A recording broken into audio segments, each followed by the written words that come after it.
الله السميع العليم من الشيطان اللعين الرجيم. بسم الله الرحمن الرحيم. الحمد لله الذي علا في توحده ودنا في تفرده وجل في سلطانه وعظم في أركانه مجيدا لم يزل محمودا لا يزال ضاري المسبوقات داعي المدعوات جبار الأرضين والسماوات سبوح قدوس رب الملائكة والروح والصلاة والسلام على سيد أصل ما في الوجود سر الله في كل موجود نقطة دائرة الوجود صاحب اللواء الحمد والمقام المحمود أبي القاسم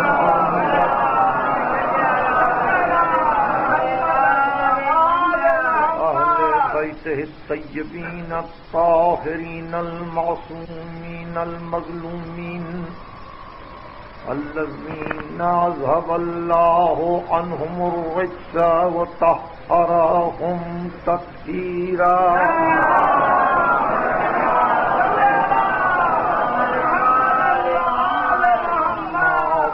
فقد قال الله سبحانه وتعالى في محكم كتابه الحكيم. بسم الله الرحمن الرحيم. سبحان الذي أسرى بعبده ليلا من المسجد الحرام إلى المسجد الأقصى الذي باركنا حوله لنريه من آياتنا إنه هو السميع البصير. وآتينا موسى الكتاب وجعلناه هدى لبني إسرائيل أن لا يتخذوا من دوني وكيلا. صلوات.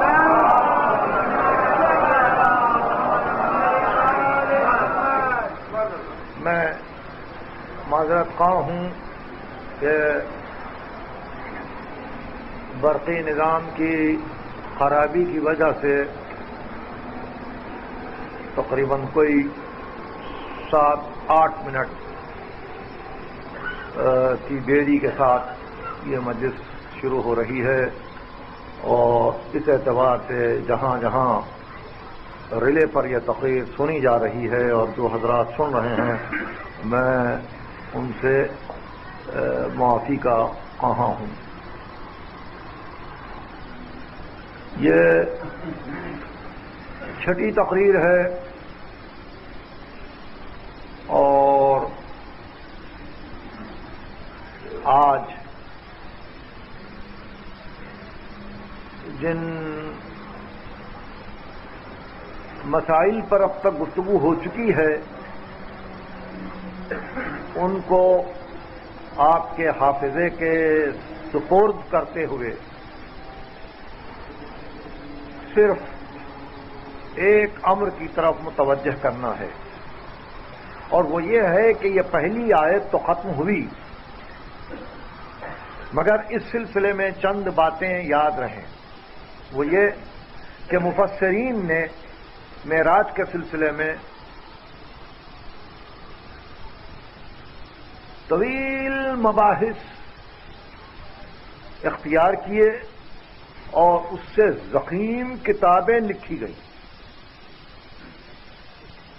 اور حق تفسیر کو ادا کرنے والوں نے تو درجہ بدرجہ پورے سیر سماوات کو نقل کیا. ظاہر ہے کہ مجھ سے یہ خدمت ادا نہ ہو سکے گی اور نہ میں اس طرف متوجہ ہوں، لیکن میں چاہتا تھا کہ کلام مجید کی اس آیہ شریفہ کے بعض اہم مقامات کو آپ محفوظ کریں، اور ان 5 گزشتہ تقریروں کے بعد بھی جو اس آیت میں تشنگی ہے اور اس کو یقیناً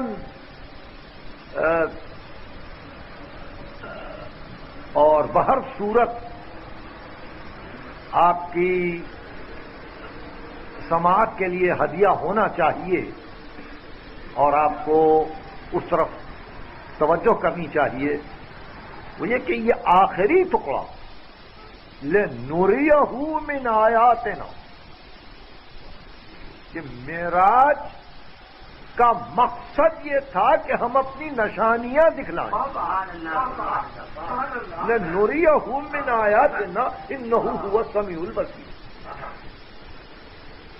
یعنی اس سبق کو بتلایا، اس وجہ کو بتلایا کہ معراج کیا ہے. سبحان الذی اسری بعبدہ لیلا من المسجد الحرام الی المسجد الاقصی الذی بارکنا حولہ صفت ہے مسجد اقصی کی کہ اس کے اطراف کو ہم نے برکت والا بنایا.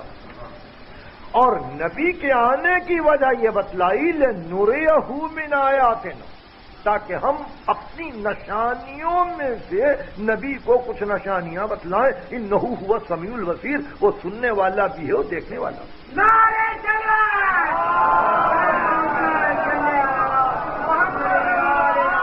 تو اب جس مسئلے کی طرف آپ کو توجہ کرنی ہے وہ یہ ہے کہ سورہ نجم نے جب معراج پر گفتگو کی تو وہاں یہ ارشاد ہوا کہ اسی کی تفصیل میں لقد رأى من آیات ربہ الکبریٰ، نبی نے اپنے رب کی سب سے بڑی نشانی کو دیکھا. لقد رأى من آیات ربہ الکبریٰ، آیتوں میں بھی جو سب سے کبریٰ ہے اس نشانی کو دیکھا. اور اس کے ساتھ ہی ارشاد ہوا افرأیتم اللات والعزی ومناۃ الثالثۃ الاخری، کیا تم نے لات و منات و عزی کو دیکھا؟ یہ دونوں کا ربط تو دیکھیے. نبی نے دیکھا ہماری سب سے بڑی نشانی کو، کیا تم نے دیکھا لات و منات و عزی کو؟ اور اس کے بعد ظاہر ہے کہ آپ کی فکر بجائے اس کے کہ آیت کے خلاصے کی طرف جائے،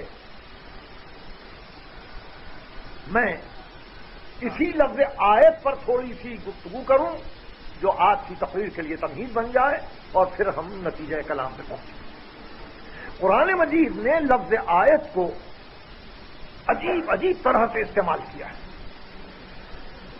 خصوصاً سورہ روم 30واں سورہ بھرا ہوا ہے لفظ آیت کی تفسیر. ارشاد ہوا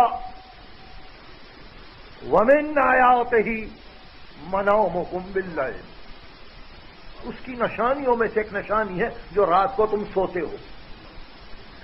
وَمِنْ آیَاتِهِ مَنَامُكُمْ بِاللَّيْلِ، تم کو رات کو جو نیند آتی ہے وہ بھی اللہ کی ایک نشانی ہے.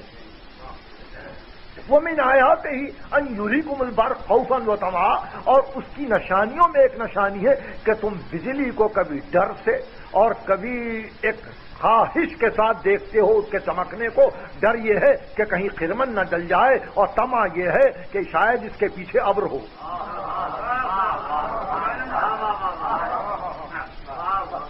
وَمِنْ آیَاتِهِ أَنْ يُرِيكُمُ الْبَرْقَ خَوْفًا وَطَمَعًا، پھر ارشاد ہوا وَمِنْ آیَاتِهِ أَنْ خَلَقَكُم مِّن تُرَابٍ ثُمَّ إِذَا أَنْتُمْ بَشَرٌ تَنتَشِرُونَ، اور اس کی نشانی ہے یہ کہ تم کو مٹی سے پیدا کیا، تم بادئ البشرا بنے، پہچانے جانے کے قابل ہوئے، پہچانے گئے اور زمین میں پھیل گئے. یہ اس کی نشانی ہے.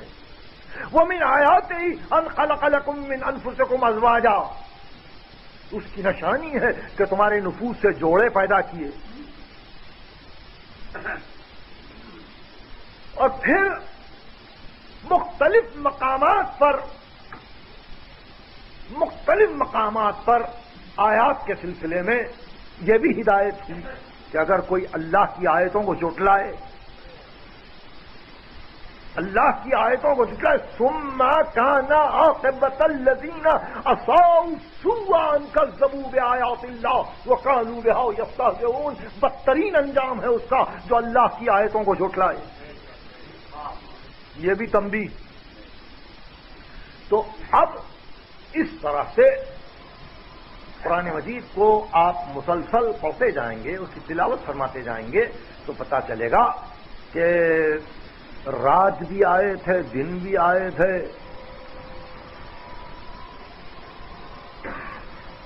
مشرق و مغرب میں طلوع و غروب بھی آئے تھے، تاروں کا نکلنا بھی آیتیں ہیں، تاروں کا ڈوبنا بھی آیتیں ہیں، موسموں کا بدلنا بھی آیتیں ہیں، انسان کا چلنا پھرنا، اس کا پیدا ہونا، اس کا زندگی کا اپنے گزارنا، یہ سب آیت ہے۔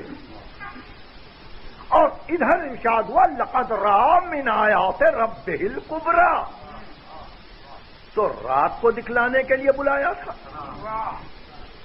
دن کے کسی منظر کے لیے بلایا تھا، زمین کے نمو اور اس کے نشو کو بتلانے کے لیے بلایا تھا، برق کو چمکا کر دکھانے کے لیے بلایا تھا، یہ سب نشانیاں ہیں۔ اس لیے صراحت کرتی لقد رأى من آیات ربہ الکبریٰ، اپنے رب کی اس نے بڑی نشانی کو دیکھا۔ اور یہ آیت کہاں آئی؟ دنا فتدلی فکان قاب قوسین او ادنی فاوحینا الی عبدہ ما اوحی، اور اس کے بعد لقد رأى من آیات ربہ الکبریٰ، اس نے اپنے رب کی بڑی نشانی کو دیکھا۔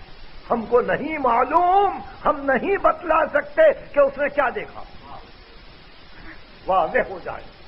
اب جس کسی نے اپنے جذبات پر قابو پائے بغیر اپنی محبتوں کو ظاہر کرنے کی کوشش کی کہ کس نے کس کو کہاں دیکھا،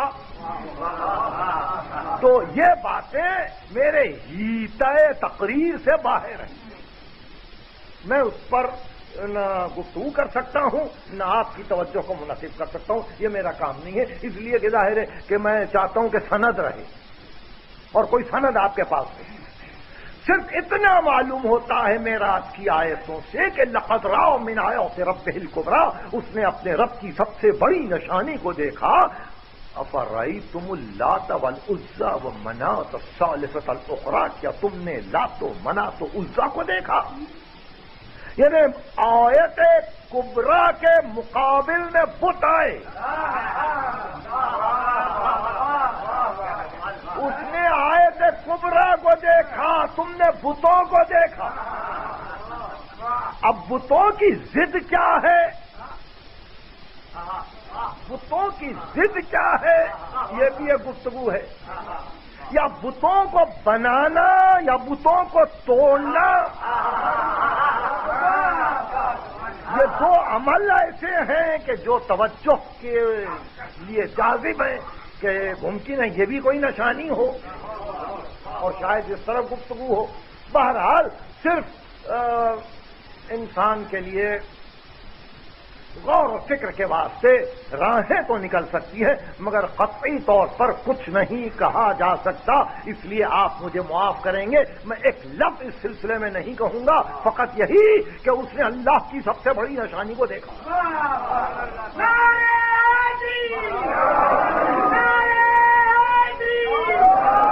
دیکھیے یعنی کب دیکھا؟ فأوحیٰ الی عبدہ ما اوحیٰ، جو کچھ وہی ہم کرنا چاہتے تھے ہم کر چکے، اور اس کے بعد دیکھا،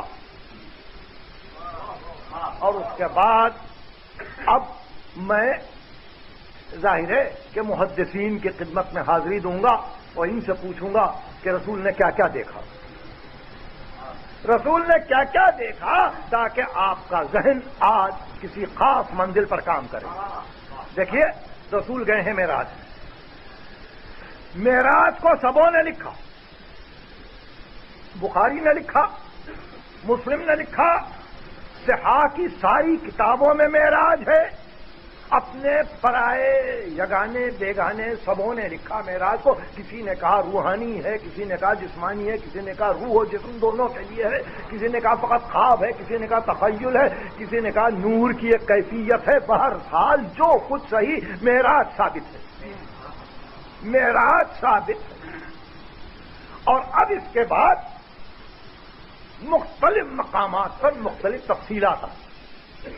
ظاہر ہے کہ میں زیادہ تر اعتبار کے قابل انہی کتابوں کو سمجھتا ہوں کہ جن پر اعتماد ملت بیضا کو ہے، اور اس میں محمد ابن اسماعیل بخاری کی کتاب سب سے اہم ہے، آپ کے سامنے موجود ہے۔ یہ صحیح انہوں نے پیغمبر کے دیکھنے پر گفتگو دیکھا، تو اب قرآن کہہ رہا ہے لقد رأى من آیات ربہ الکبریٰ، اور یہ فرماتے ہیں کہ نبی نے ایک مرتبہ جو نظر کی تو جنتوں کو دیکھا، جنتوں کو دیکھا، طوبا کو دیکھا، کوثر و تسنیم کو دیکھا، وہاں کی نعمتوں کو دیکھا۔ جہنم پہ نظر کی، جب عرض کیا گیا جہنم کو تو دیکھا، وہاں کی زحمتوں کو دیکھا، وہاں کے آفات کو دیکھا، مصائب کو دیکھا۔ تو اب جنت کا جب تک تذکرہ ہوا یہ نہیں کہا کہ جنت میں کتنے انسان دیکھے، کس کس کو دیکھا، صرف نعمتوں کا تذکرہ ہے۔ کوثر کو دیکھا، تسنیم کو دیکھا، خلد بری کو دیکھا، فردوس کو دیکھا، جنت کے 8 نام ہیں، ساری جنتوں کو دیکھا۔ جہنم کے تذکرے میں کسی کا نام نہیں ہے کہ کس کو دیکھا، کس کو دیکھا، سوا ایک نام کے۔ جہنم میں صرف ایک نام کہ رسول اوپر گئے، اور محمد ابن اسماعیل بخاری روایت کرتے ہیں 2 واسطوں سے، سفیان ثوری سے، سفیان ثوری نے روایت کی عبد الملک ابن عمیر سے، عبد الملک ابن عمیر نے روایت کی عبداللہ ابن حارث سے، عبداللہ ابن حارث نے روایت کی عباس ابن عبد المطلب سے، کہ عباس ابن عبد المطلب یہ کہتے ہیں کہ رسول نے دیکھا جہنم میں ابو طالب کو، اور اس طرح سے دیکھا کہ رائی تو ہوں من زحزاہ ہے، ضاد ہے، ضاد الف ہے، من زحزاہ ہے فی النار، کہ ٹکنوں تک آگ تھی اور وہ کھڑے ہوئے تھے۔ میں آج ایک فیصلہ چاہتا ہوں، لقد رأى من آیات ربہ الکبریٰ، رب کی سب سے بڑی نشانی کو دیکھا، اور یہاں جذبہ باطن کہاں لے جا رہا ہے،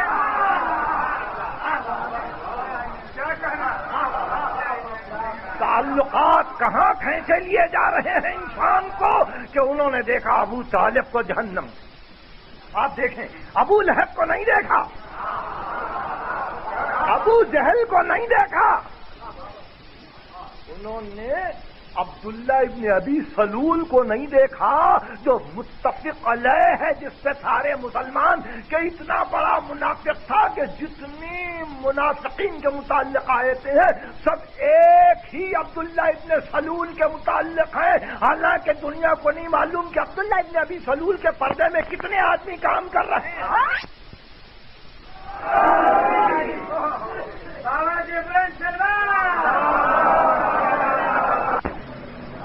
ارے بابا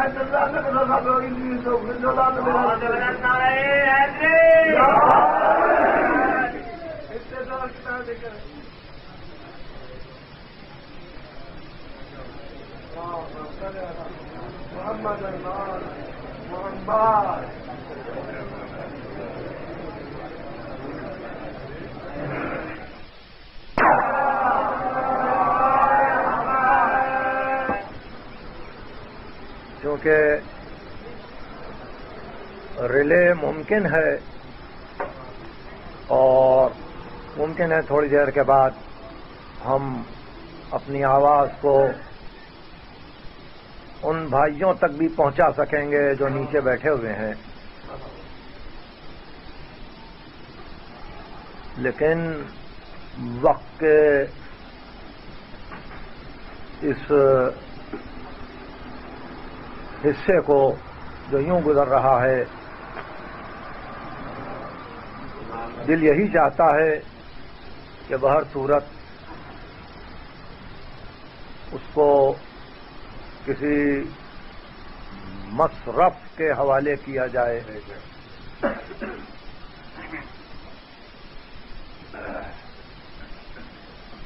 تو آپ کی فکر کو جلا دیتے ہوئے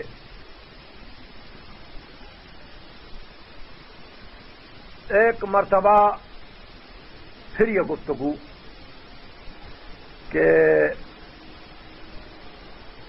حضرت محمد ابن اسماعیل بخاری نے 2 راویوں کے واسطے سے بحث کی اور یہ کہا کہ سفیان ثوری نے کہا. سفیان ثوری نے سنا عبد الملک ابن عمیر سے, عبد الملک ابن عمیر نے سنا عبداللہ ابن حارث سے, عبداللہ ابن حارث نے سنا عباس ابن عبد المطلب سے, عباس ابن عبد المطلب سے کہا پیغمبر نے کہ میں نے اپنے چچا کو دیکھا, میں نے اپنے چچا کو دیکھا. اب اس سلسلے میں اتفاق سے روات کا سلسلہ ایک ہی ہے اور اس روات کے سلسلے میں حضرت سفیان ثوری جن کا انتقال 161 ہجری میں ہوا ہے, بڑے صوفیاء کرام سے گزرے ہیں اور ان کے لیے ایک بات کافی ہے کہ ہشام ابن عبد الملک کے دربار میں انہوں نے زید شہید کے قتل کی سعی کی تھی. زید ابن علی ابن حسین ابن علی ابن ابی طالب سعی کی تھی اور ہمیشہ سے ان کا طریقہ یہ رہا تھا کہ سلاطین وقت سے قربت حاصل کریں اور آل محمد سے جس قدر ہو سکے دور رہیں. ہمارے پاس دستور یہ ہے کہ ہم اس راوی کو قطعاً قبول نہیں کرتے جس کی دشمنی آل محمد سے ثابت ہو جائے.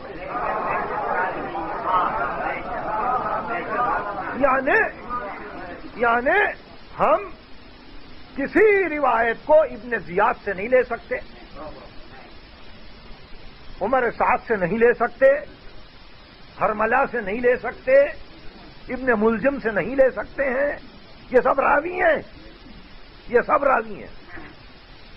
اور اسی طرح سے ہم ان راویوں سے بھی روایت نہیں کرتے جو امیر المومنین کے مقابل میں صفین میں کھڑے ہوں, جمل میں کھڑے ہوں, نہروان میں کھڑے ہوں. خصوصاً نہروان کے راویوں سے ہم اس لیے روایت نہیں کرتے کہ ان کا خارجی ہونا یہ دلیل ہے اس امر کی کہ یہ اپنی روایت میں ثقہ نہیں ہے. یہ ہمارے اصول ہیں, بنیادی اصول علم رجال کہ ہم اس راوی سے روایت کو قبول نہیں کرتے کہ جس کی دشمنی آل محمد سے مسلم ہو. سفیان ثوری کے بعد پھر ایک نام آ رہا ہے عبد الملک ابن عمیر کا. عبد الملک ابن عمیر کے بعد ایک نام آ رہا ہے عبداللہ ابن حارث کا.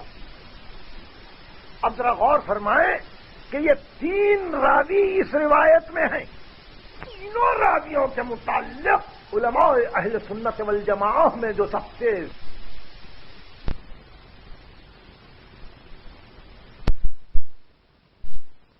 عالم ہے علامہ ابن حجر عسقلانی اپنی کتاب تہذیب التہذیب میں وہ لکھتے ہیں کہ یہ تینوں راویوں کی عادت ہی یہ رہی ہے کہ جھوٹی روایتوں کو وضع کریں. ابن حجر عسقلانی کتاب کا نام ہے تہذیب التہذیب. دوسرا رجال کا عالم ذہبی تہذیب الاعتدال، اس نے کہا عبداللہ ابن حارث جھوٹا ہے، تدلیس کے الزام میں ہمیشہ پکڑا گیا۔ عبد الملک ابن عمیر کی روایت قابل قبول نہیں ہے، تو مسلسل 3 جھوٹ بولنے والے راوی ایک جگہ جمع ہوئے۔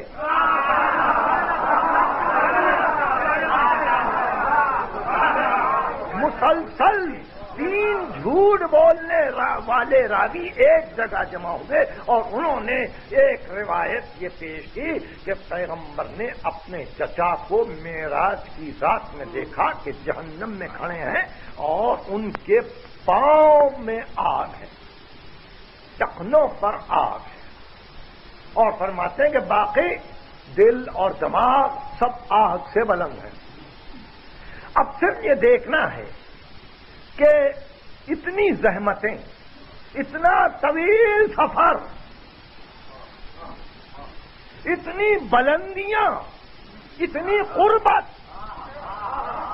اتنی نزدیکی، اور وہاں پہنچ کر عالم ملکوت پر احاطہ کرنے کے بعد پیغمبر نے دیکھا فقط ایک انسان کو، ایک انسان، اور وہ بھی اپنے چچا کو،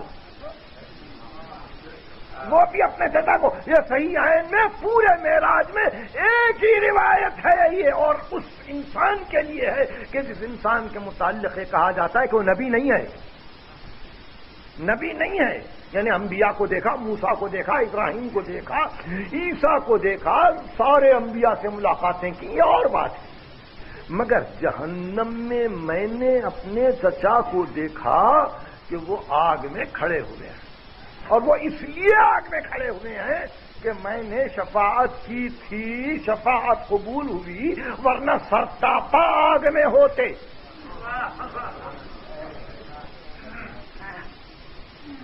تو آپ نے دیکھا کہ ساری معراج کی حقیقت اور معراج کا خلاصہ ان محدثین کے دل و دماغ میں ہے کیا؟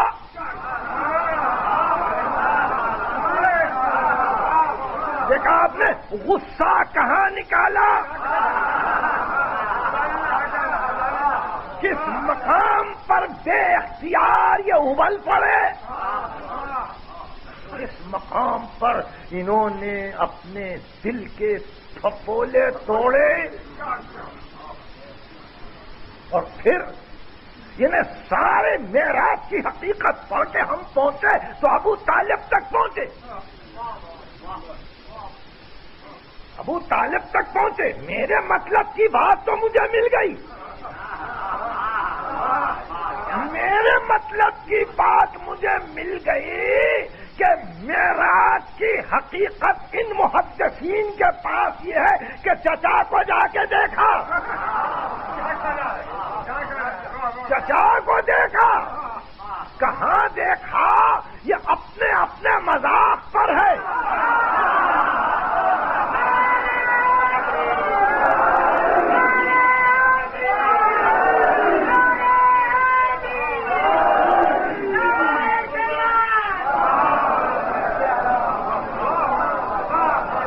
ذوق نظر پر ہے، کہاں دیکھا، مگر یہ تو مسلم ہے کہ چچا کو دیکھا، چچا کو دیکھا۔ لا الہ الا اللہ جب اس روایت کو پڑھا گیا امام محمد باقر کے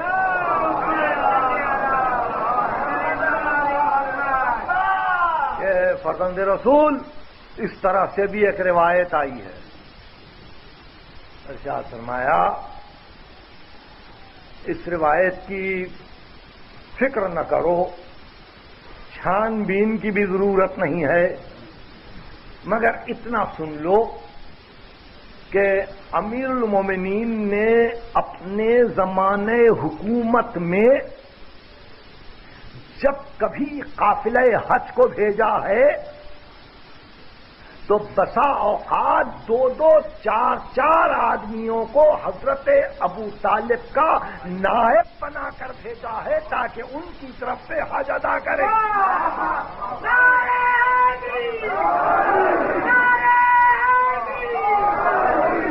جب امام صادق کے سامنے اس روایت کو بیان کیا گیا تو آپ نے فرمایا پریشان نہ ہو، اس واسطے کہ اجماع آل محمد اس کے خلاف ہے.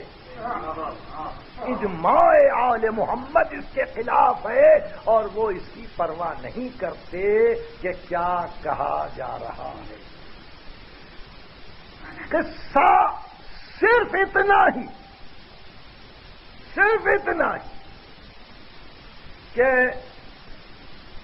اسلام کو عرض کیا گیا، ختمی مرتبت نے کہا اسلام کے متعلق، انہوں نے قبول نہیں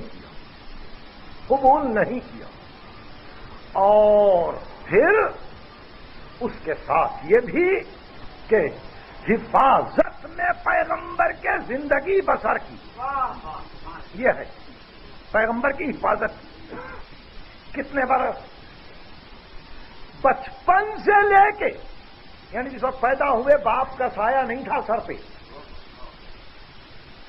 جب پیدا ہوئے تو باپ کا سایہ نہیں تھا، تو پیدائش سے لے کے 40 سال تک قبل نبوت. نبوت کے بعد 10 برس، 50 برس جس نے اپنے بھتیجے کی حفاظت کی اور بار بار یہ کہا وَاعْلَمُوا أَنَّ ابْنَنَا لَا مُكَذَّبٌ لَدَيْنَا وَلَا نَعْبَأُ بِقَوْلِ الْأَبَاطِلِ.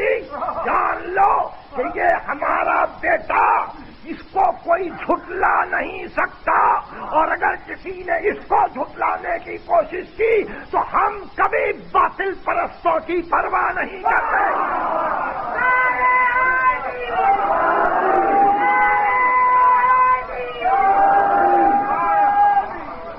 جب یہ موجود ہے وَلَا نَعْبَأُ بِقَوْلِ الْأَبَاطِلِ، باطل پرستوں کے کسی قول کی ہم کو پرواہ نہیں ہے. تو آخر آپ نے یقیناً اپنے مختلف ادوار فکر میں یہ سوچا ہوگا کہ اتنے اہم ترین زندگی کے مرحلے میں ختمی مرتبت کے سب کی نظر اس ایک نام پہ کیوں گئی، اور وہ بھی دیکھتے دیکھتے جنتوں کو، آسمانوں کو، مختلف مدارج فردوس کو، مراتب خلد کو نظر جب جہنم پہ پڑی تو وہاں یہ نظر آئے. تو اب ظاہر ہے کہ اس حدیث کا صحیح بخاری میں آ جانا آج ہے، موجود ہے. باب المناقب جہاں ختم ہوتا ہے یہ حدیث موجود ہے. آ جانا اس بات کی کھلی دلیل ہے کہ صدیوں تک ابو طالب نے جو حفاظت کی تھی پیغمبر کی، اس کا داغ دلوں پر ایسا رہا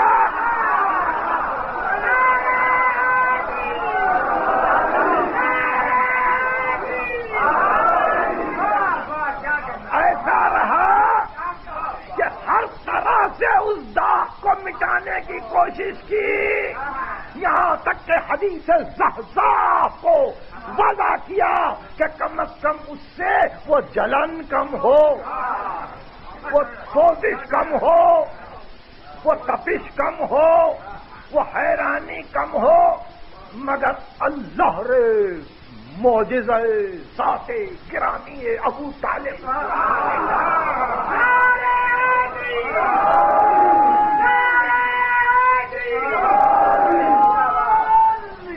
کہ حفاظت کی بھتیجے کی، تو میں نے ابھی تاریخ آپ کو بتلائی 100 سال کے اعتبار سے کہ 50 برس حفاظت کی، مگر 5000 برس تک اور معلوم نہیں کتنے ہزار برس تک یہ داغ دلوں پر چھوڑ دیا۔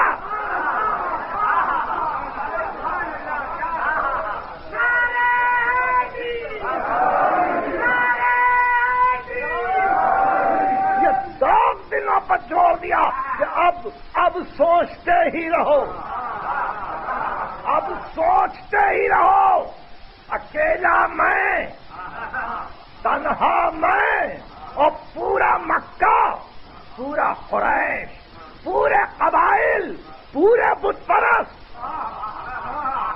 میں تنہا، اور یہی معراج کی رات میں ڈھونڈ رہا تھا اپنے بھتیجے کو،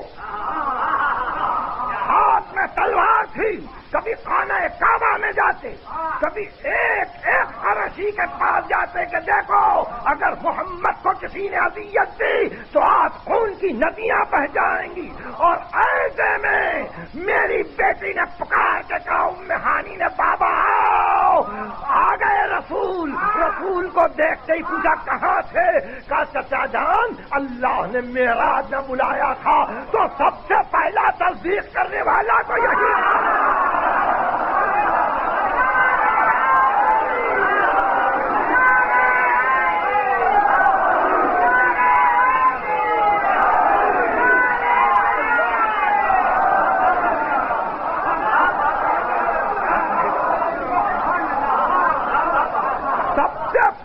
تصدیق کرنے والا یہی تھا کہ اللہ نے بلایا تھا۔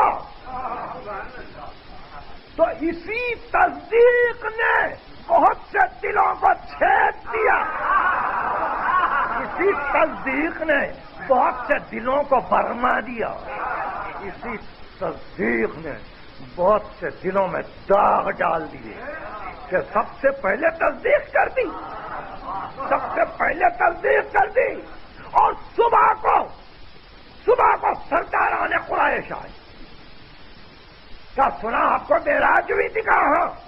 کہاں گئے؟ کہا جہاں گیا اس کا تم کو پتا کیا؟ جہاں گیا اس کا تم کو کیا پتا؟ کیا سمجھ سکو گے اگر میں نشانیاں بتلاؤں؟ مگر تمہارے لیے اتنی بات کہ میں اپنی ساری زندگی میں بیت المقدس نہیں گیا ہوں، اب میں تم کو بتلاتا ہوں کہ بیت المقدس میں ستون کتنے ہیں، اس کے رکن کتنے ہیں، اس کے دروازے کتنے ہیں، دیواروں کا رنگ کیا ہے، سلیمان کے ہیکل کا مقام کیا ہے، ایک تفصیل سنائی کہ یہاں سے پہلے بیت المقدس گیا اور پھر وہاں سے آسمانوں پر گیا، تو بیت المقدس کو تو پہلے سمجھ لو۔ اب جو سنا بیت المقدس کی پوری تفصیل کو تو گھبرا کے کہنے لگے آپ کبھی نہ کبھی تو گئے تھے، آپ کبھی نہ کبھی تو گئے تھے۔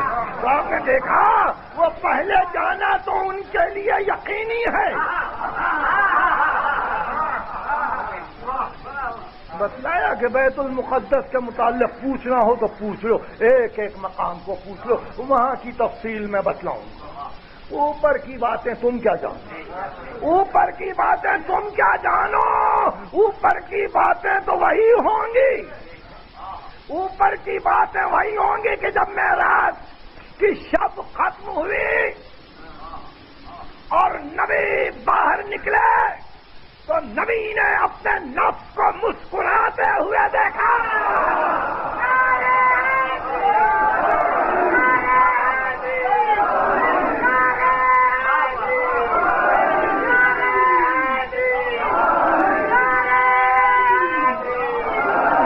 اپنے نفس کو مسکراتے ہوئے دیکھا، پوچھا خیر تو ہے مسکراتے ہو؟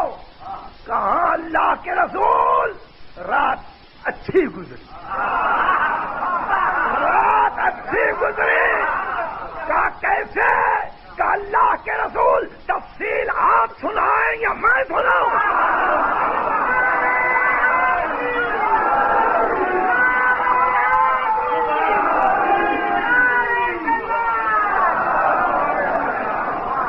دیکھیے گفتگو یہاں تک کیسے آئی، میں نے پہلے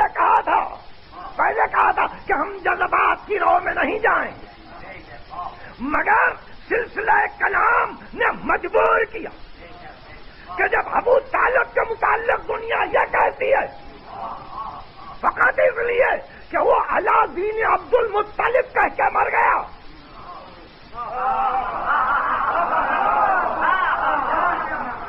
پوچھا کس کے دین پر جا رہے ہو تو علی دین عبد المطلب۔ عبد المطلب وصی ابراہیم ہے، عبد المطلب اوصیاء انبیاء میں سے ہیں، عبد المطلب موحد ہیں، عبد المطلب بت پرست نہیں ہے، عبد المطلب نے زندگی بھر شریعت غرہ کی روح سے فعل حرام نہیں کیا ہے، علاؤدین عبد المطلب۔ تو آپ نے دیکھا کہ چونکہ طبیعت بھری ہوئی تھی دنیا کی اور انقباض طبع نے یہ چاہا کہ کسی نہ کسی مقام پہ بدلہ لیا جائے، تو ساری حدیث کی کتابوں کو پڑھ جانے کے بعد اب پتا چلا کہ بدلے کی ایک ہی جگہ ہے، ایک ہی جگہ ہے۔ ایک تو یہ کہتے ہیں کہ کفر میں مر گئے، یا یہ کہیں کہ انجام کیا ہے، تو انجام کو بتلایا کہ رسول نے خود دیکھا انجام یہ ہے، رسول نے خود دیکھا انجام یہ ہے۔ تو دیکھیے بات جب یہاں تک آئی کہ ابو طالب کے انجام پہ نظر گئی کہ ایڑیاں آگ میں ہیں فقط اس لیے کہ وہ اسلام نہیں لائے، تو اب دل کی بے چینی نے یہ پوچھا کہ اس کے بیٹے نے جو محافظت کا حق ادا کیا بدر میں، احد میں، خیبر میں، خندق میں، اس کے بیٹے نے جو محافظت کا حق ادا کیا 87 غزوات ہجرت کی رات میں، اس کے بیٹے نے جو محافظت کا حق ادا کیا دین کی بعد رسول، تو آخر اس سلسلے میں جب بات کے لیے عدل پسند مزاجوں نے یہ فیصلہ کیا تھا تو آخر بیٹے کے لیے بھی تو کوئی فیصلہ تھا۔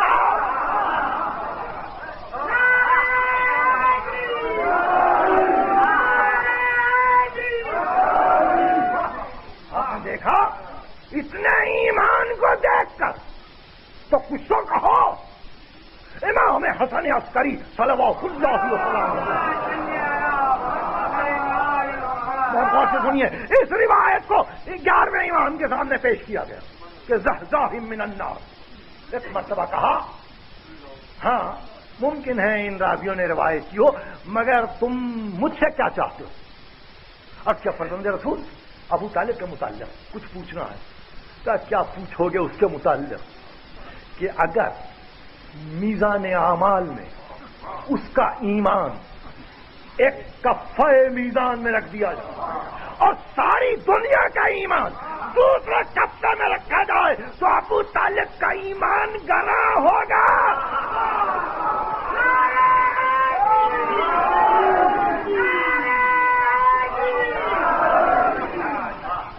یہ امام حسن عسکری آپ کے ائمہ کے یہ ارشادہ کہ ان کا ایمان عالم کے ایمان سے گراں ہے، معصوم کہیں، بات وہ کہ جہاں ایمان جس کا عالم کے ایمان سے گراں ہو تو بیٹا وہ جس کی ایک ضربت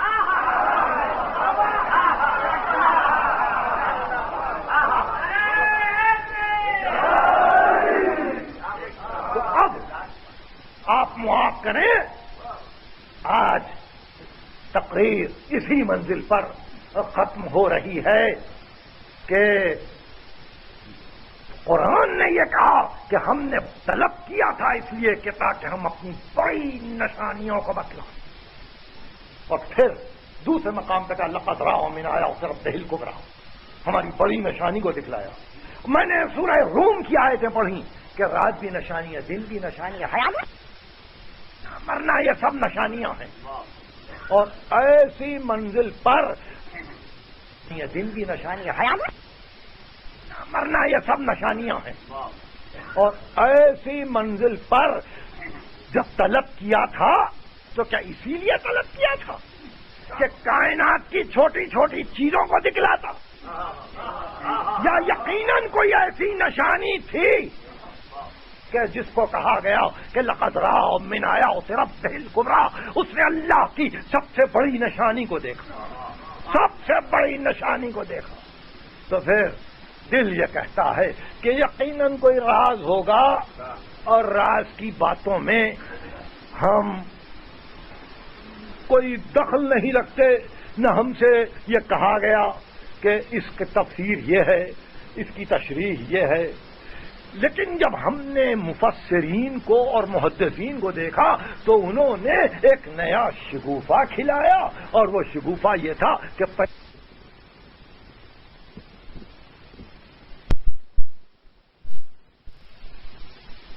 الگ کا ایمان گرا ہوگا،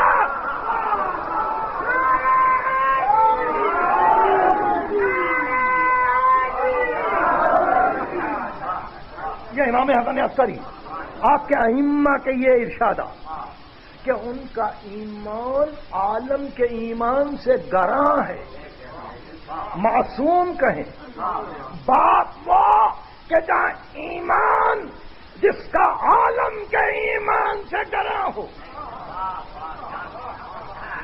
تو بیٹا وہ جس کی ایک ضربت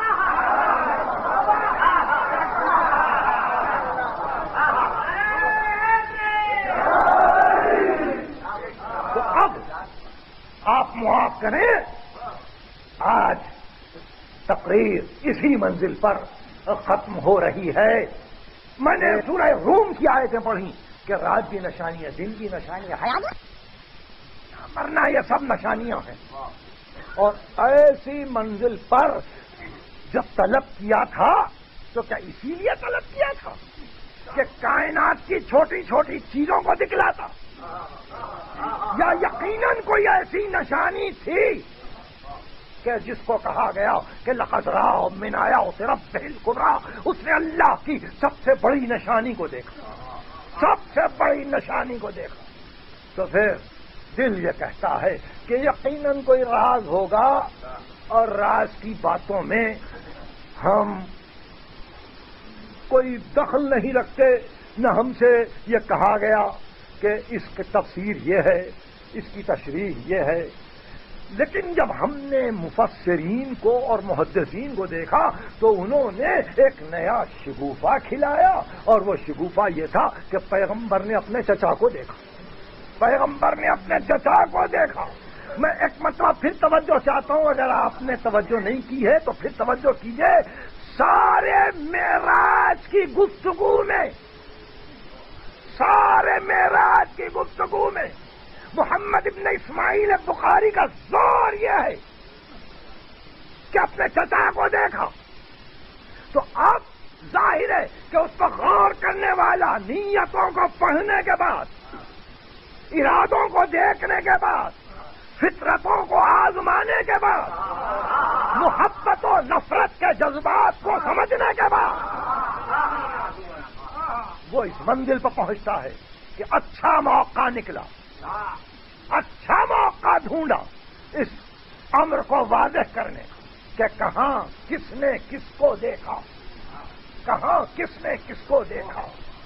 اب یہ نہیں معلوم کہ اگر وہاں دیکھ کے آئے تھے تو یہ معراج تو بہت پہلے ہے، چچا سے تو کہا نہیں،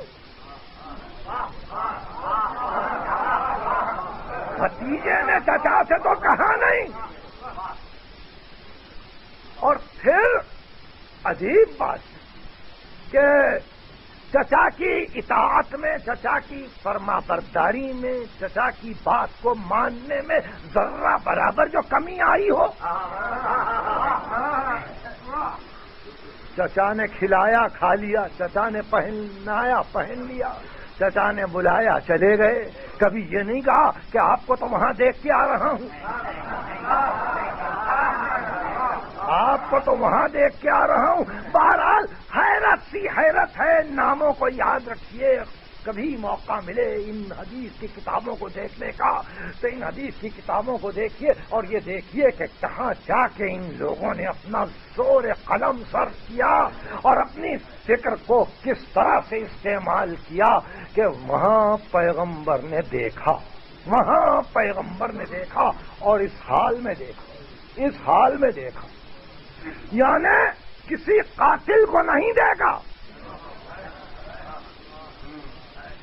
کسی ایسے کو نہیں دیکھا جس سے گناہان کبیرہ سرزد ہوئے ہوں، نہیں، جیسا کہ ابھی میں کہہ چکا کہ قرآن نے صراحت کی تبت یدا ابی لہب وتب، وہاں اس کو نہیں دیکھا، اس کو نہیں دیکھا جس نے حفاظت کی، جس نے پالا، جس نے بڑا کیا، جس نے سہارا دیا، جس نے بچوں کے بستر پر سلایا اور ان کی جگہ پہ اپنے بچوں کو سلا کے راتیں گزار دیں، جس نے اپنی جان کی بازی لگا دی، اس کے متعلق کہا کہ اس کو دیکھا، اس کو دیکھا۔ تو بہرحال ایسی منزل پر صرف اتنا کہہ کے آگے بڑھ جاتے ہیں، اتنا کہہ کے آگے بڑھ جاتے ہیں کہ خدا گواہ ہے اے ابو طالب کہ جس کسی نے یہ تصورات آپ کے لیے قائم کیے وہ اتنا آپ سے مرعوب تھا، اتنا ڈرا ہوا تھا، اتنا گھبرایا ہوا تھا، اتنا اس کے دل میں آپ کی طرف سے عناد تھا، اتنا آپ کی طرف سے اس کی طبیعت میں عداوت کا زور تھا کہ اس نے اس تمام حقیقت کو ظاہر کرنے کے لیے آپ کے تعلق سے معراج میں ایک بات وضع کر دی اور یہ بتلانے کی کوشش کی کہ معراج میں بھی سب کو بھلایا جا سکتا ہے مگر ابو طالب کو بھلایا نہیں جا سکتا۔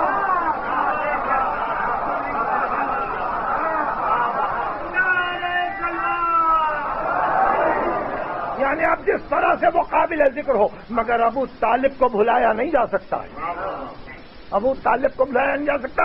اب یہیں سے طبیعت میں ایک قسم کا اشتیاق پیدا ہوا، ایک شوق پیدا ہوا اس کی بارگاہ میں جانے کے لیے، دل بے چین ہے کہ ابو طالب کیسے یاد آ گئے، کیسے یاد آ گئے، معراج کی رات یاد آئے، معراج کی رات یاد آئے۔ تو دیکھیے میں نے کس منزل پہ آ کے گفتگو کی، میں نے یہ تذکرہ نہیں کیا کہ پردہ تھا کہ نہ تھا، میں نے یہ تذکرہ نہیں کیا کہ پردے کے پیچھے کون تھا، میں نے یہ تذکرہ نہیں کیا کہ کس لہجے میں گفتگو ہوئی۔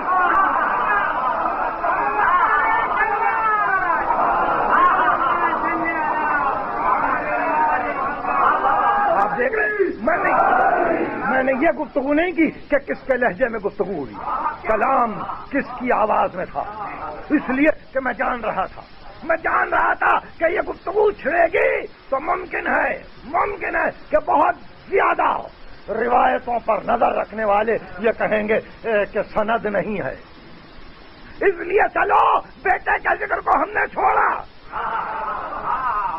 بیٹے کے ذکر کو ہم نے چھوڑا مگر دنیا باپ کے ذکر کو نہیں چھوڑتی، دنیا باپ کے ذکر کو نہیں چھوڑتی۔ تو پتا چلا کہ یہی وہ باپ بیٹے ہیں کہ جو کسی نہ کسی صورت سے کہیں نہ کہیں آپ کو پیغمبر کی زندگی میں ملیں گے، کہیں نہ کہیں آپ کو پیغمبر کی زندگی میں ملیں گے، اور یہی وہ منزل تھی، بہت غور سے سنیے، یہ اختتام ہے تقریر۔ دنیا سے جا رہے تھے ابو طالب، تو جا کے امیر المومنین نے اطلاع دی کہ اب حالت خراب ہے، تو آنکھوں میں آنسو بھر کے کہا بچپن میں پالا، جوانی میں سنبھالا، بڑھاپے میں میری حفاظت کی. میرے چچا تم پر رحمتیں ہوں، تم پر رحمتیں ہوں. نماز جنازہ تشریع نہیں ہوئی تھی، نہ خدیجہ کی نماز جنازہ پڑھی گئی نہ ابو طالب کی. نماز جنازہ کا حکم مکے میں نہیں آیا تھا 10 ہجری تک. ایسے میں صرف اتنا کہا کہ علی یہ محمد کی ودا لے جاؤ، یہ میرے چچا کا کفن ہے. تو رحمت للعالمین کی رضا میں جو سو رہا ہو،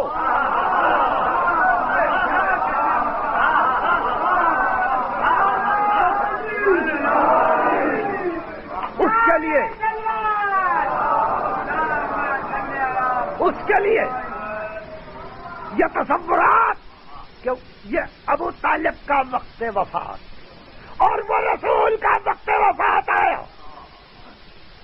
تو سیدہ کہتی ہیں کہ میرے پدر گرامی کی پیشانی پر پسینے کے قطرے آئے تو میں نے اپنی چادر سے پسینے کے قطروں کو پہنچتے ہوئے بے اختیار کہا وَأَبْيَضَّ يُسْتَسْقَى الْغِمَامُ لِوَجْهِهِ سِمَالُ الْيَتَامَى عِصْمَةٌ لِلْأَرَامِلِ. تو عالم مرض موت میں غشی کے بعد آنکھیں کھول کے کہا زہرا تم نے چچا کا شعر پڑھا تھا، تم نے میرے چچا کا شعر پڑھا تھا. یعنی سیدہ نے کہا کہ اسی چہرے کو دیکھ کے پانی کے برسنے کی دعائیں مانگی جاتی ہیں. تو تم نے میرے چچا کا شعر پڑھا تھا. تو آپ نے دیکھا کہ اس طرح سے وقت بے وقت ہر جگہ ابو طالب رسول کو یاد آتے رہے، رسول کو یاد آتے رہے. 17 رمضان جب آئے گی تو آپ سنیں گے اور ایک مرتبہ یاد کیا ابو طالب. عبیدہ بن حارث میں عبد المطلب کے پوتے جب زخمی ہو کے گرے اور جب ان کو کھینچ کر علی اور حضرت حمزہ لے کر آئے تو رسول کی صورت دیکھی اور مسکرانے لگے. تو آپ نے ارشاد فرمایا بھائی یہ مسکرانے کا وقت ہے. کہاں؟ ہاں اللہ کے رسول یہی کہا تھا ابو طالب نے کہ ہمارے بچے اس کے گرد اس طرح سے تڑپیں گے جیسے شمع کے گرد پروانے جل جل کے گرتے ہیں. وَنَنْصُرَهُ حَتَّى نُصَرَّ حَوْلَهُ. ہم اتنی مدد کریں گے، اتنی مدد کریں گے کہ اس کے اطراف ہماری لاشیں رہیں گی. تو بے اختیار اللہ کے رسول نے اپنے چچا کے لیے رحمت طلب کی، رحمت طلب کی. اور اسی پر اجماع اہل بیت رہا کہ اب دنیا جو چاہے کہے، معراج کے حوالے سے کہے یا کسی اور منزل پر کہے یا کسی اور منزل پر کہے، مگر آل محمد اپنی جگہ مستقل تھے، مستقل تھے کہ ہم اس گھرانے سے ہیں اور ہمارا جد اعلیٰ وہ ہے کہ جو محافظ اسلام ہے، محافظ اسلام ہے. اب اس کے بعد گفتگو آخری مجلس میں ہوگی حضرت ابو طالب کے متعلق. آج کی حد تک اب اختتام، اور وہ یہ کہ معراج کی حقیقت کسی پر واضح نہیں ہے، معراج کا راز کسی پر آشکار نہیں ہے. معراج کو کوئی سمجھ نہ سکا.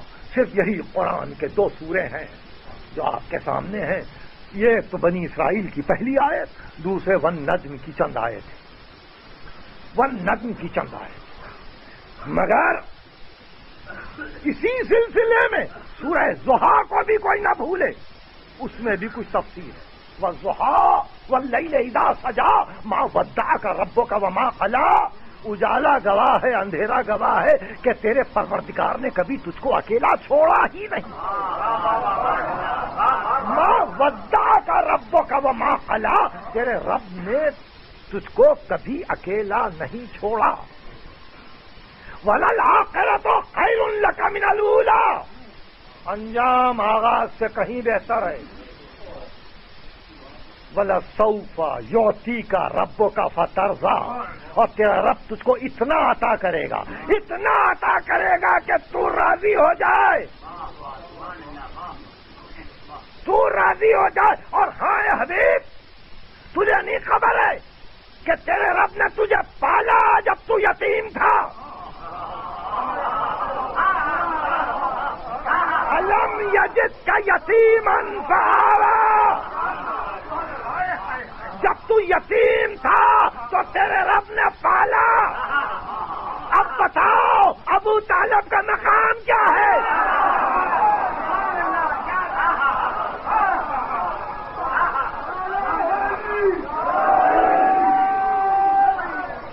لم یجدک یتیما فآویٰ، تو یتیم تھا، ہم نے تجھ کو پالا، ہم نے تجھ کو پالا.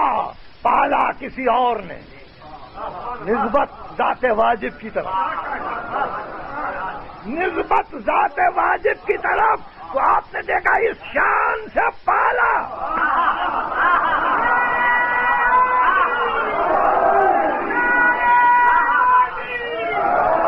کتنی عجیب بندے، اس شان سے پالا کہ ربوبیت الہی نے پکار کے کہا ابو طالب تم نہیں پال رہے ہو، ہم پال رہے ہیں.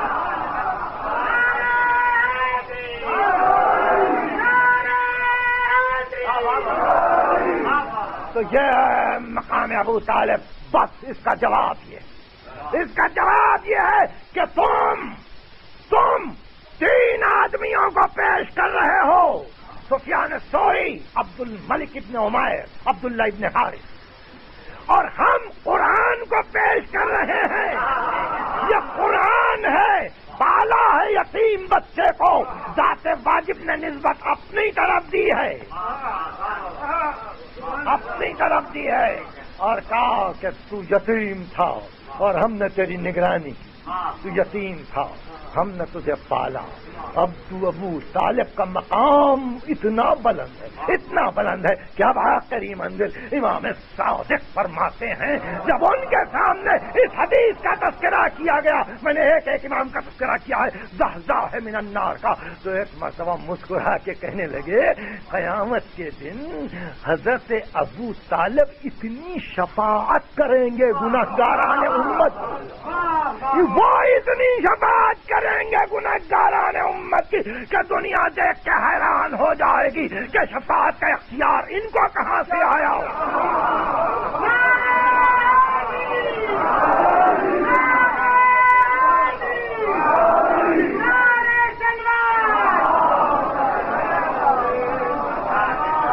ابو طالب شفاعت کریں گے، شفاعت فرمائیں گے، لوگوں کو بچائیں گے، جہنم سے ہٹائیں گے، جہنم سے ہٹائیں گے، آراف پہ کھڑے ہوں گے اور پہچان لیں گے کون کہاں ہے. اور ایسی منزل پر اگر ہم غور کریں تو ظاہر ہے محشر میں ہم تو یہ کہہ سکتے ہیں، ہماری عقل سلیم یہ کہتی ہے کہ یہ عبد الملک ابن عمیر بھی ہوں گے وہاں، عبداللہ ابن حارث بھی ہوں گے، سفیان ثوری بھی ہوں گے، اللہ کا رسول بھی ہوگا. اور اس وقت جب ان راویوں سے یہ پوچھا جائے کہ تم نے یہ روایت کی تھی کہ ابو طالب جہنم میں ایسے کھڑے ہوئے ہیں کہ ایڑیوں تک آگ ہے، تو اچھا جاؤ جہنم میں دیکھ کے تو آؤ.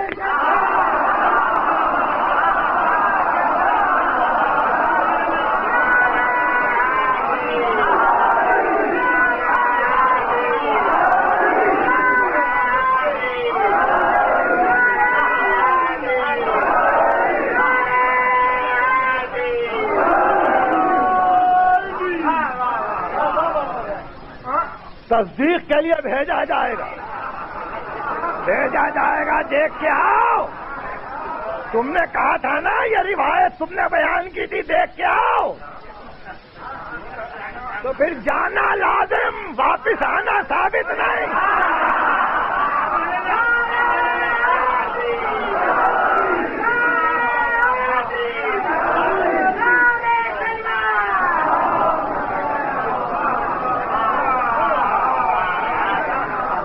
آپ سے میں معذرت خواہ ہوں کہ حق تقریر ادا نہ ہو سکا۔ بہرحال میں اپنی منزلوں سے آگاہ ہوں اور یہ جانتا ہوں کہ کس مقام تک مجھے پہنچنا ہے، کہاں تک آپ کی فکر کو جانا ہے۔ ایک بات اور نہایت وہ یہ کہ 11 ہجری سے زیادہ پریشان کن، اندوہناک، مصیبت خیز دور 61 ہجری ہے، معلوم ہے نا؟ یعنی ساری دنیا دشمن ہے 61 ہجری، یعنی 61 ہجری نہ آغاز میں اس کی مثال ہے نہ انجام میں اس کی مثال ہے۔ میرے ساتھ آج فکر آپ کی رہے، 61 ہجری نہ آغاز میں اس کی مثال ہے نہ انجام میں اس کی مثال ہے۔ اتنا اندوہناک دور ہے کہ ہر راہ کا چلنے والا آل محمد سے دامن کو بچا کے چلتا تھا کہ کہیں وہ مدد کو نہ پکارے اور کہیں ہماری جان پر نہ بن جائے۔ یہ 61 اور ایسے میں 61 ہجری عرب، یہاں حفاظ قرآن بھی ہیں، فصحا بھی ہیں، بلغا بھی ہیں، محدثین بھی جمع ہیں، روایتوں کے نقل کرنے والے بھی موجود ہیں، سب موجود ہیں اس دور میں۔ یعنی سید قدری سے روایتیں آ رہی ہیں،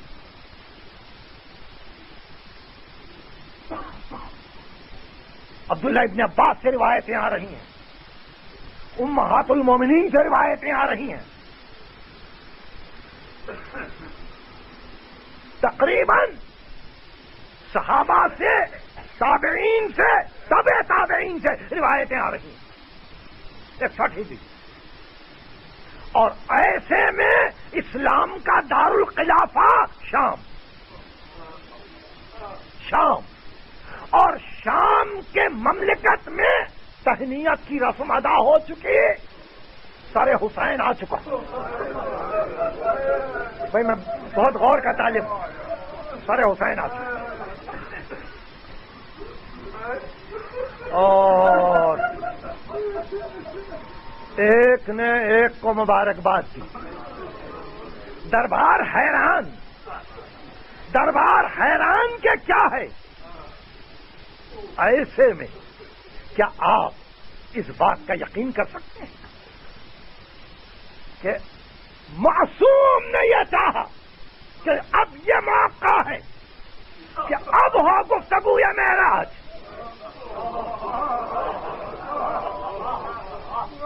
اور یہ ہے شجاعت سید الصالحین، یہ ہے شجاعت زین العابدین۔ جب پھوپھی خطبہ پڑھ چکے تو بے اختیار کہا، یزید مجھے اجازت ہے کہ میں ان لکڑیوں پہ چڑھ جاؤں؟ اللہ ہذہ الآواز، الف عین واو الف دال، آواز، کیا میں ان لکڑیوں پر چڑھ جاؤں؟ مطلب یہ کہ یہ صرف لکڑیاں ہیں، یہ لکڑیاں ہیں، میرے گھر میں ہو تو ممبر۔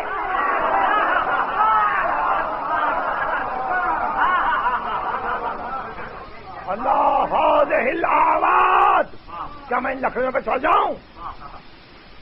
اس نے خاموشی اختیار کی۔ اہل دربار نے کہا، امیر کیا حرج ہے؟ وہ قیدی ہے، توق و سلاسل میں اسیر ہے، وہ کیا گفتگو کرے گا تیرے خلاف؟ کیوں موقع نہیں دیا جاتا کہ ہم ایک مرتبہ محمد کے گھرانے کی زبان سنیں؟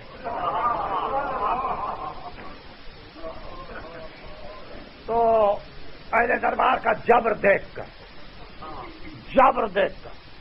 اس نے کہا کہ اچھا جاؤ، مگر اس کا خیال رہے کہ حکومت کے وقت کے خلاف کچھ نہ کہا جائے۔ اب دیکھیے امام کا کام کیا ہے، امام کا فریضہ کیا ہے، حکومت کی خواہش کیا ہے۔ آپ نے یہ طے کیا کہ نہیں، حکومت کے متعلق کچھ نہیں کہا جائے گا، کچھ نہیں کہا جائے گا۔ اور یہ کہہ کے آپ ممبر پہ گئے اور اب میں سارے مقاتل میرے سامنے ہیں۔ ایسے موقع پہ آپ نے کہا بسم اللہ الرحمن الرحیم، الحمدللہ رب العالمین والصلاۃ والسلام علی جدی سید المرسلین، درود و سلام میرے جد سید مرسلین۔ اما بعد من عرفنی فقد عرفنی ومن لم يعرفنی انا اعرفہ، جو مجھے پہچانتا ہے، جو نہیں پہچانتا ہے اب میں اس کو پہچانواؤں گا، میں پہچانواؤں۔ اب یہاں سے ذرا غور کیجئے، میں پہچانواؤں گا۔ ملک دشمن، زمانہ دشمن، سیاست وقت دشمن، اور اس وقت انا بنو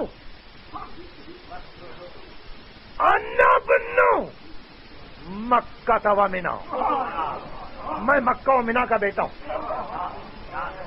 انا بنو زمزم و صفا، میں زمزم و صفا کا بیٹا ہوں۔ ایک ایک لفظ اس قابل ہے کہ اس بحث ہو۔ میں مکہ و منا کا بیٹا ہوں، میں زمزم و صفا کا فرزند ہوں۔ انا بنو من حج و لبا، میں اس کا بیٹا ہوں جس نے حج کیا اور جس کی لبیک کی آوازیں بلند ہوئی۔ انا بنو من حمل رکن فی الردا، میں اس کا بیٹا ہوں جس نے اپنی ردا میں حجر اسود کو رکھ کے اٹھایا۔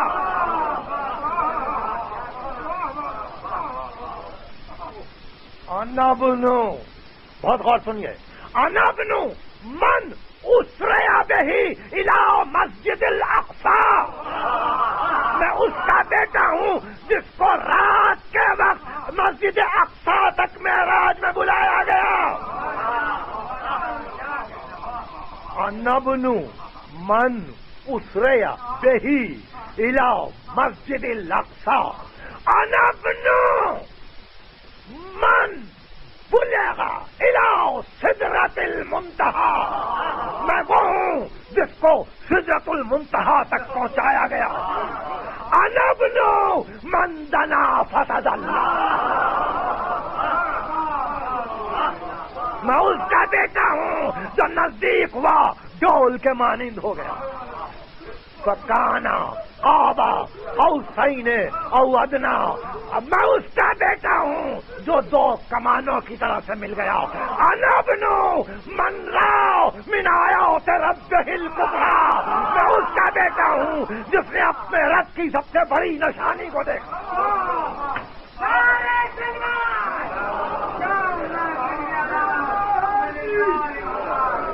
شام کا دربار، پوری گفتگو معراج پر، پورا سورہ نجم۔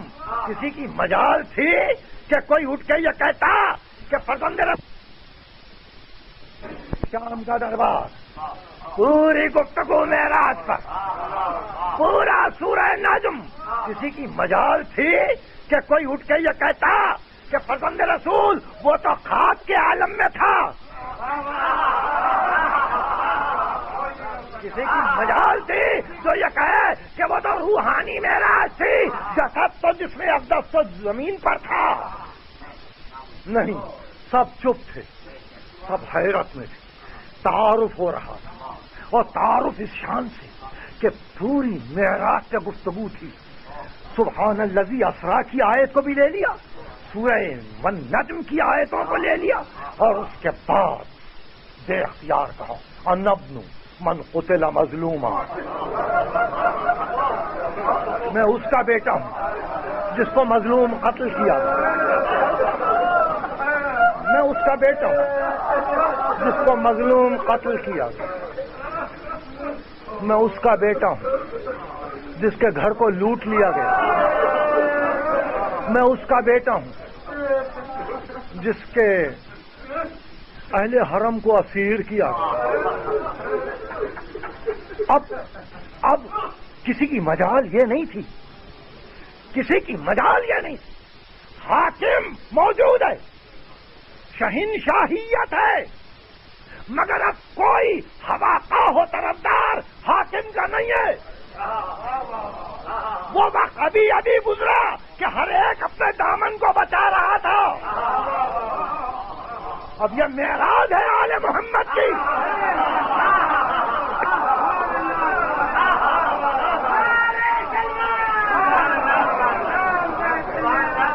اب یہ معراج ہے آل محمد کی کہ ان کا سکہ ہے، ان کا قدم منبر پر ہے، وہ خطبہ دے رہے ہیں. دربار میں رونے کا غل ہوا، دربار میں رونے کا غل اٹھا، اور ایسے میں اس نے آواز دی مؤذن کو اذان دے. اس نے کہا اللہ اکبر. بھائی بہت غور سے سنیے، یہ حدیث ہے، آپ بار بار نہیں سنیں گے. اس نے کہا اللہ اکبر. امام نے کہا کہ بے شک کبریائی اسی کے لیے. اس نے کہا اشہد ان لا الہ الا اللہ. امام نے کہا ایک تائی اسی ذات کو سزا. اس نے کہا اشہد ان محمد رسول اللہ. شیخ عباس قمی کہتے ہیں امام نے امامے کو سر سے اتار دیا، امامے کو سر سے اتار دیا. آستین کو الٹ کے کہا اسی محمد کی قسم چپ ہو جا.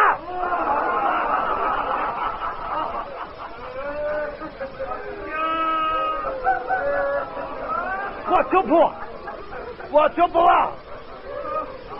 تو آپ نے کہا اہل دربار اپنے حاکم سے پوچھو،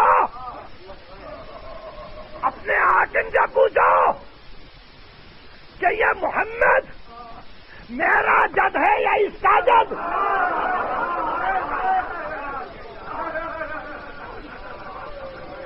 اگر یہ کہے کہ یہ میرا جد ہے تو یہ جھوٹ کہتا ہے، تم گواہ ہو. اور اگر میں کہوں کہ میرا جد ہے تو اہل دربار یہ اسی کی نواسیاں ہیں جو کھڑی ہوئی ہیں.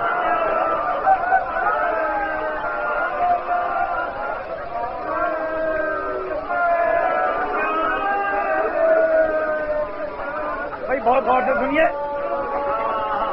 میں نے کبھی اتنی تفصیل سے اس واقعے کو نہیں بیان کیا تھا. آج اچھا ہے کہ اس سلسلے میں آپ اس ایک جملے کو میرے آخر میں سن لیں تقریر کے، کہ آپ نے کہا کہ اگر یہ میرا جد ہے تو یہ اسی کی نواسیاں ہیں نا جو سامنے کھڑی ہیں. اس کے بعد علماء مقاتل کہتے ہیں دونوں ہاتھوں سے غریبان کو پکڑا اور ایک مرتبہ غریبان کو چاٹ کیا اور کہا اللہ کے رسول تم دیکھو یہ زینب ہے.